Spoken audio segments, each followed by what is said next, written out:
नमस्कार. MHT CETचा निकाल हा दिवस मुलांसाठी जितका महत्त्वाचा असतो तितकाच किंबहुना त्याहून जास्त टेन्शन देणारा तो आपल्यासारख्या पालकांसाठी असतो, बरोबर ना?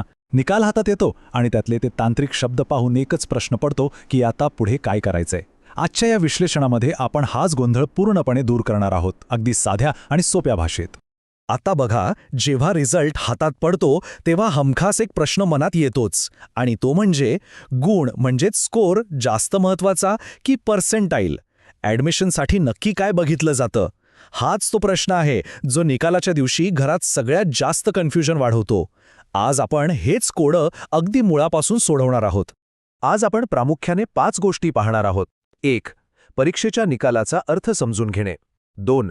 प्रत्यक्ष गुणांचे किंवा रॉ स्कोरचे विश्लेषण. 3. पर्सेंटाईल नक्की काय भानगड आहे ते समजून घेणे. 4. गुण आणि पर्सेंटाईल मधला बदल. आणि शेवटी 5. महाविद्यालयीन प्रवेशाची खरी गुरुकिल्ली. चला तर मग सुरुवात करूया पहिल्या टप्प्यापासून, परीक्षेच्या निकालाचा अर्थ समजून घेणे. आता CETच्या रिझल्टमध्ये 2 पूर्णपणे वेगवेगळ्या संकल्पना असतात. सगळ्यात आधी आपण गुण किंवा ज्याला आपण स्कोर म्हणतो ते पाहूया. गुण म्हणजे काय? तर मुलांनी परीक्षेत मिळवलेले प्रत्यक्ष मार्क, त्यांनी दिलेल्या अचूक उत्तरांवरून हे ठरतं. हा आकडा फक्त आणि फक्त तुमच्या पाल्याच्या वैयक्तिक कामगिरीवर अवलंबून असतो, त्यात इतर कोणाचाही संबंध नसतो. आणि दुसरीकडे असतं पर्सेंटाईल. आता हे थोडं वेगळं आहे बरं का. हे एक तुलनात्मक परिमाण आहे. म्हणजे काय, तर राज्यातील इतर सगळ्या मुलांच्या तुलनेत आपल्या पाल्याची कामगिरी कशी आहे हे यातून समजतं. सोप्या भाषेत सांगायचं तर या लाखो विद्यार्थ्यांच्या प्रचंड गर्दीत आपला विद्यार्थी नक्की कुठे उभा आहे हे दाखवणारा हा एक स्पष्ट आरसा आहे. आता वळूया दुसऱ्या टप्प्याकडे, प्रत्यक्ष गुणांचे किंवा रॉ स्कोरचे विश्लेषण. हे समजून घेण्यासाठी आपण एक साधं उदाहरण घेऊया. समजा 200 मार्कांच्या परीक्षेत एखाद्या विद्यार्थ्याला 120 गुण मिळाले. याचा एकदम सरळ अर्थ असा की त्यानं दिलेल्या अचूक उत्तरांची बेरीज 120 भरतीये. हा त्याचा स्वतःचा मेहनतीने मिळवलेला प्रत्यक्ष स्कोर आहे. इथे लक्षात घेण्यासारखी सगळ्यात महत्त्वाची गोष्ट म्हणजे हे 120 गुण फक्त आणि फक्त त्या विद्यार्थ्याच्या अचूक उत्तरांवर अवलंबून आहेत. त्या दिवशी हॉलमध्ये बसलेल्या इतर मुलांनी पेपर कसा सोडवला, पेपर सोपा होता की कठीण, याच्याशी या 120 गुणांचा काहीही संबंध नसतो. ही 100% त्या विद्यार्थ्याची स्वतःची कमाई आहे. आता तिसरा आणि सर्वात महत्त्वाचा टप्पा, पर्सेंटाईल समजून घेणे. आता आपण एका विद्यार्थ्याकडून संपूर्ण राज्याकडे बघूया, कारण ॲडमिशनसाठी हाच घटक सगळ्यात निर्णायक ठरतो. समजा एखाद्या विद्यार्थ्याला 90% मिळाले. आता इथेच खरी गोम आहे. याचा अर्थ त्याला 100 पैकी 90% मार्क मिळाले असा अजिबात होत नाही. याचा अर्थ असा की परीक्षेला बसलेल्या एकूण मुलांपैकी 90% मुलांपेक्षा या विद्यार्थ्याची कामगिरी चांगली आहे. म्हणजेच तो 100 पैकी 90 मुलांच्या पुढे आहे. आलं लक्षात? आता ह्या दोन्ही गोष्टी शेजारी शेजारी ठेवून बघूया, म्हणजे फरक एकदम क्लिअर होईल.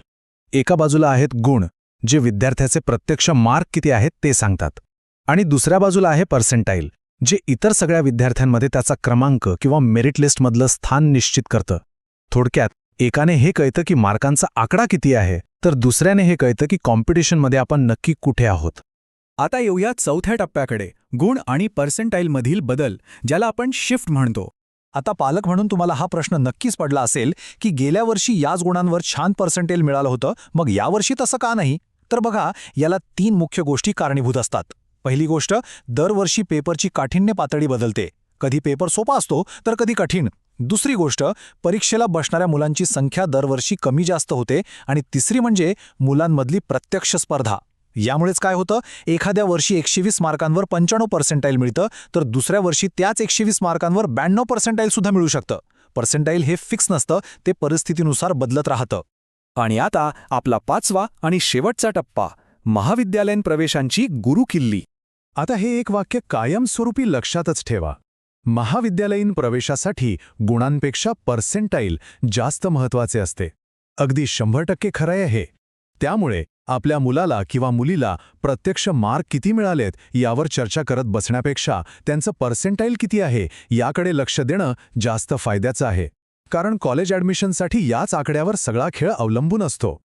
आता कॉलेजेस हे पर्सेंटाईल नक्की कसं वापरतात ते 2 सोप्या पायऱ्यांमध्ये पाहूया. पायरी पहिली, प्रवेशासाठी लागणाऱ्या सगळ्या गुणवत्ता याद्या, ज्याला आपण मेरिट लिस्ट म्हणतो, त्या फक्त आणि फक्त पर्सेंटाईलवरच तयार होतात. आणि पायरी दुसरी, प्रत्येक कॉलेजचे जे कट ऑफ लागतात ना, ते सुद्धा 100% याच पर्सेंटाईलवर ठरतात. तिथे प्रत्यक्ष गुणांचा अजिबात विचार केला जात नाही. तर आजच्या या संपूर्ण विश्लेषणाचा अंतिम सारांश काय? एक साधा मंत्र नेहमी लक्षात ठेवा. गुण हे फक्त एवढंच सांगतात की विद्यार्थ्याने किती मार्क मिळवले, पण प्रवेशासाठी सर्वात महत्त्वाचं असलेलं पर्सेंटाईल हे सांगतं की एवढ्या प्रचंड स्पर्धेत तो विद्यार्थी इतरांच्या तुलनेत नेमका कुठे उभा आहे. आता मला सांगा, ही सगळी स्पष्टता मिळाल्यानंतर जेव्हा तुम्ही गुणवत्ता याद्या किंवा कट ऑफ्स तपासाल तेव्हा तुमचा दृष्टिकोन नक्कीच बदललेला असेल, नाही का? आता रिझल्टवरचे आकडे पाहून अजिबात गोंधळून जाण्याची गरज नाही. या माहितीच्या आधारे तुम्ही अतिशय आत्मविश्वासाने पुढची पावले टाकू शकता. तर मग गुणांची चिंता सोडून पर्सेंटाईलच्या आधारे आपल्या पाल्यासाठी योग्य कॉलेज निवडण्यासाठी तुम्ही तयार आहात ना? आजच्या या माहिती सत्रात सहभागी झाल्याबद्दल खूप खूप धन्यवाद. अशाच महत्त्वाच्या माहितीसाठी नक्की जोडलेले रहा.